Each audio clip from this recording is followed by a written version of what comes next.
Hello everyone, and welcome back to another episode of the Growth Hub podcast, the podcast for all things B2B marketing, for marketers, by marketers. I'm your host, Clément René, and today we have a special episode in the bank for you. Today you won't hear from one guest, but from 9. In the past year, we started to ask our guests to share a piece of advice they received that helped them advance in their careers and simply become better at their jobs. And so from inspiring thoughts on how to break silos to setting OKRs for yourself, building a support network you can rely on to advance in your career, or advice on how to turn challenges into opportunities, you should have your mind buzzing with positive thoughts by the end of this episode. And so here we go for this Growth Hub podcast special with 9 inspiring advice to live by from CEOs, founders, CMOs, and Head of Growth. What advice have you received that made you a better professional?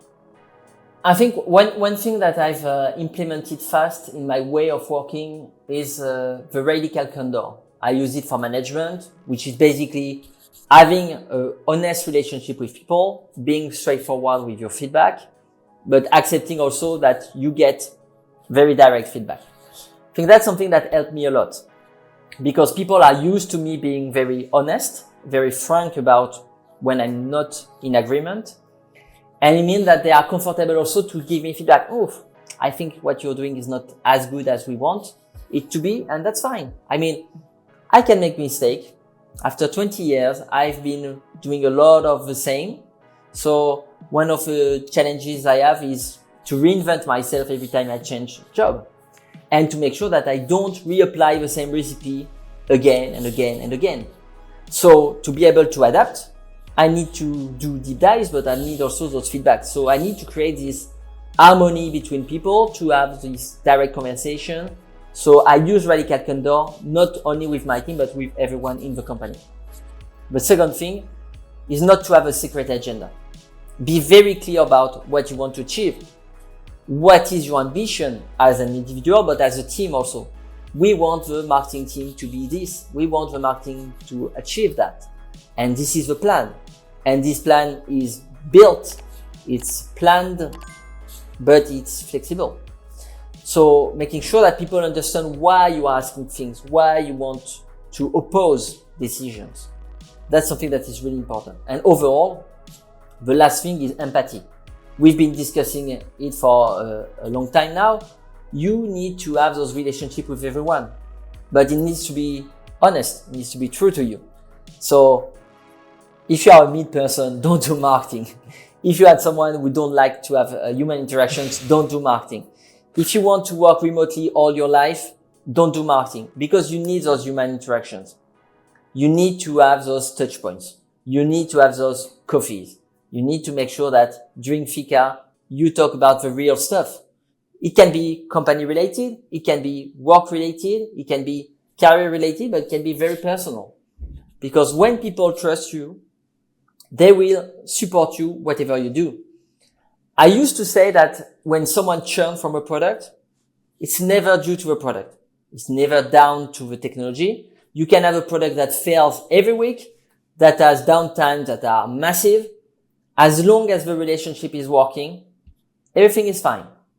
So build the relationship with your peers, not only with your team, but also with your funders, your C-level team, because those people are the ones that are going to vouch for you. They are the ones who are going to support you and in terms of hardship when you are not reaching the target and not just turning to marketing and saying, oh, we failed this quarter.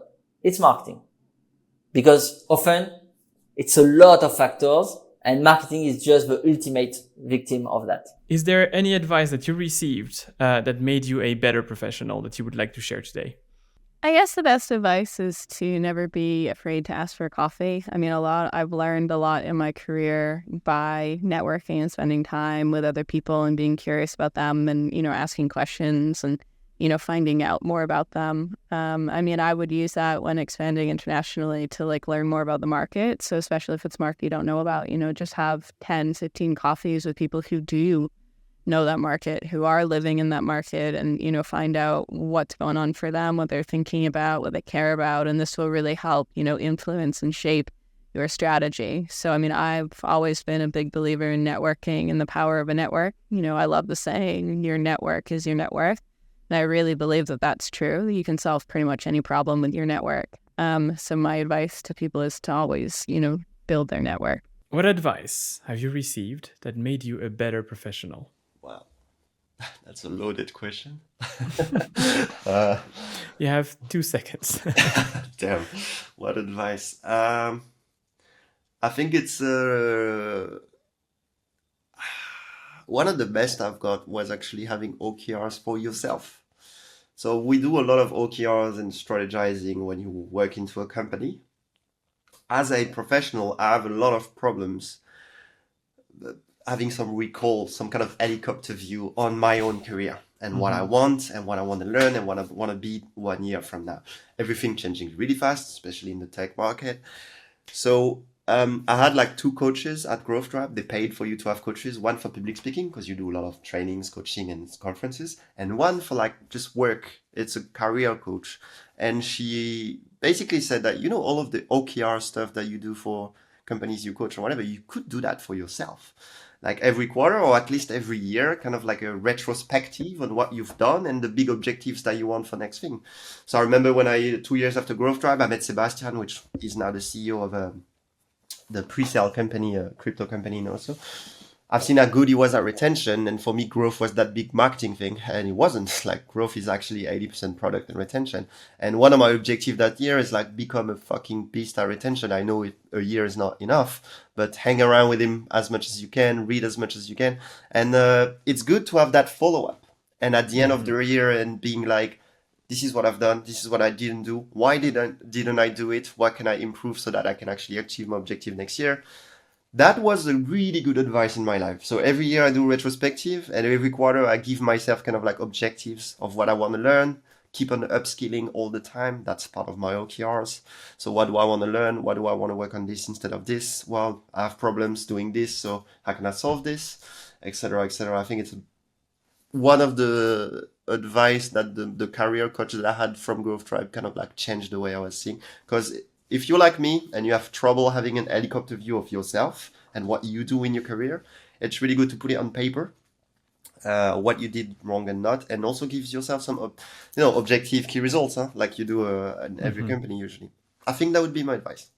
All right. Well, that's really amazing. I have to say, like, first time I hear it, but it makes a lot of sense, and I might try to apply this. There's a lot of myself. stuff on Notion, like the Notion templates now, it's like following up every day. A lot of people do this for like meditating and all this, but you could do this at a year, It's interesting as well because it tells you the big stroke on what you should do to, do some things that you like doing. What advice have you received in your career that made you a better professional? I think there's lots of good advice that I've gotten over the years from various folks. I think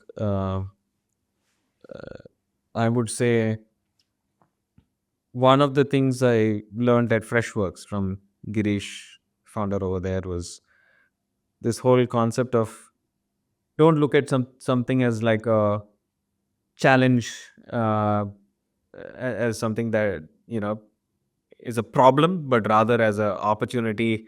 Flip the switch was like a term he would use to motivate the whole team, the whole company, like thousands of people, to think about, hey, if there's a problem, it's always also an opportunity in a way to solve that problem.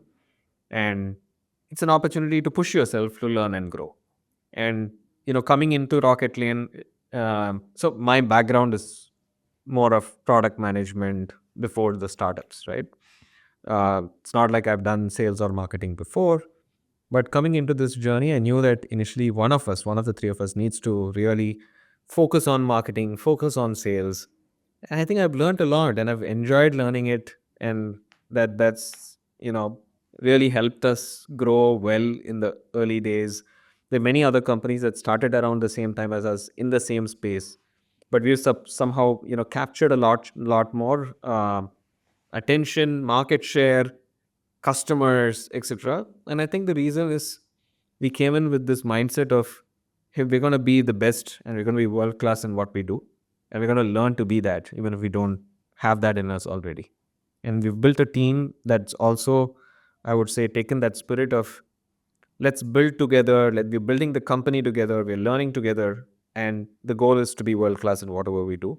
So I think that's helped us. I think that keeping things world class and pushing ourselves to be world class in what we do uh, has really helped us. And I think the other advice we've gotten, which has been super useful, has been collaboration versus alignment. I think this is something that last year, founder of a company called ChargeBee told me and our entire team that sometimes we think we are aligned. All of us know what the goals are, but we start going after those goals in our own ways. Let's say marketing is doing something to go up market, and sales is doing something else to go up market. You're doing your own thing. You're all thinking that you're aligned, but if you're not working hand in hand, then you won't get to the result. So you need to have programs that are cross-functional, that are helping you align, but also collaborate and execute together. And that's when you'll actually accomplish what you're going after. And we had that same mistake happening in our company. In 2023, I would say early on, we said, here's what we want to accomplish, but everyone was doing it in their own way. And they were all working for the betterment of the company, but we weren't getting to those goals. And then once we figured out, okay, this is the problem, we need to look at it as a program. We need to align on which bets we are making together and make it happen. Then it all started working.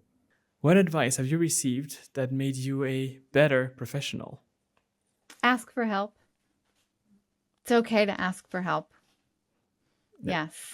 You don't have to accept it. May not align with your integrity, but ask for help. That's a very good one. Too often you see situations that could have been solved by just asking for help. It's a very good one. And I can see that happening also a lot in PR. Yes. Yeah. I learned a lot. People like to help. People really do. And it's okay to ask for help, especially, as an entrepreneur, but, also as a business professional, right? You could ask your colleague, you could ask a mentor, you could ask your boss, you could ask a consultant, you can ask someone else. It's okay to ask for help. What advice have you received that made you a better professional or simply better at your job? So I always have this quote from late Kobe Bryant. I'm also a basketball fan. Kobe is one of my virtual mentors, my legends. And he said, when he was asked what was going on in his head when I think he missed like 5 3-pointers in a row when he was a rookie. And one thing that he said was that struck me was, you have to get over yourself. And that to me, he said, get over yourself, it's not about you. And that to me speaks to the fact that you kind of have to stop placing that much importance on yourself. What's more important is that you become better to serve other people better, right? So in this case, Kobe Bryant said, instead of wondering, beating myself up with all the stuff and feeling embarrassed, he stop thinking about himself and start thinking about, why did I miss those shots? What was the thing that I can do better next time to fix my technique? So I think that's super important. And I think I always kind of still feel kind of like an imposter. But if you think about it, all of us are kind of imposters trying to do our best. No, and that's a good thing. If you don't have that imposter syndrome, then you're just going into new adventures both hands in your pockets, and that's probably not a good sign. Yeah. So getting that imposter syndrome also maybe forces you to get out of your comfort zone and exactly, work harder and get those results from those experiments, from those potential failures as well. And also because of the people that don't really have that imposter syndrome typically are those scammy people that you see in ads that promise you, hey, get 10 clients for free or you're not paying. Those are the guys that typically don't suffer from it. What's a piece of advice you received in your career that helped you become better at your job? One piece of advice I received early on in my career is when planning anything, it can be a webinar or an event or an advertising campaign is to stop and think, what's the big idea? What is going to drive action when we do this? Because most of us have a natural tendency of jumping into the tactics and, oh, I need to set up a booth and I need giveaways and I need staff. But wait, what's the big idea? Like, how's all this going to tie together? Why are people going to be lining up at our booth to come talk with us? And you need a big idea, and then everything else is derived from that.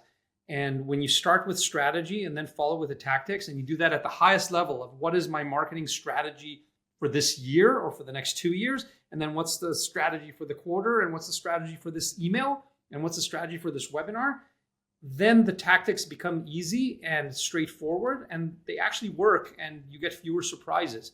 So asking yourself, what's the big idea before you start planning all the details? And until you find one, don't start planning the details, because they're probably not going to work well unless you know what the big idea is. So working on the why before the what, essentially. Exactly. What is a piece of advice you received that made you a better professional? I think the biggest piece of advice that I neglected for too long, being a solo founder and being very much focused on my day-to-day and what I'm doing and things like that. I think the advice that I should have gotten earlier, or at least listened to earlier, is build a support network, get a good mentor, find someone who has a few years more experience than you in the line of business you're doing, and make them your mentor. However you achieve that, by giving them some shares in your company, or I don't know, but find that person you can rely on, and because there's so much advice out there, of course, and you have maybe 20 other founders in your peer group, and everyone has their opinion, and all good and fine, but having someone on your team for the long run who really knows your business and knows what you have been going through in the past and can connect all these dots, that would be the most important advice. What's the piece of advice you received that made you a better professional? Just try and wake up every day excited to work. I think that it's so easy to get caught in the grind culture and the rat race, or whatever you want to call it, but if you can just wake up truly happy to do what you're doing, you've already won. And I learned that early on, and it's been a good reminder every day. That's fantastic advice. And on those beautiful words, I guess that's it. We're done for today. Steven, thank you so much for joining. This was, at least for me, quite inspiring. Got a few ideas to probably go and work on right now as we end this chat. Thank you so much. Thank you. And this concludes today's episode. I hope you learned a thing or two, and if you did, don't forget to hit the subscribe button. This podcast is brought to you by marketing agency Advanced B2B. So if you're looking for a partner to assist you with strategic marketing and anything HubSpot, visit advancedb2b.com. And if you're still around to hear this, thank you for listening and take care.